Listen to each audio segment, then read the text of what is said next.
Hi everyone, in front of me I've got OPPO A98 and let me share with you how to set the camera timer on this device.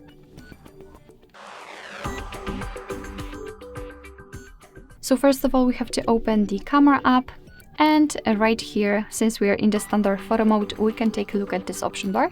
On the second position from the left we've got the timer, so let's tap on it, and as you can see we've got three different options available. So the off option, 3 and 10 seconds delay. Let me pick 10 seconds delay, so all we have to do is to tap on the option we would like to use. As you can see, this icon will change a little bit, so it will show you which countdown you've got set.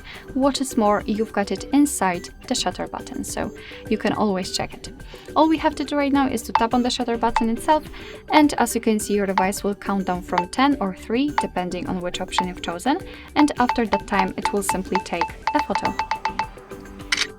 Alright, of course, as I said, you can change it to the 3 seconds delay or turn it off just by tapping on this kind of timer or clock icon.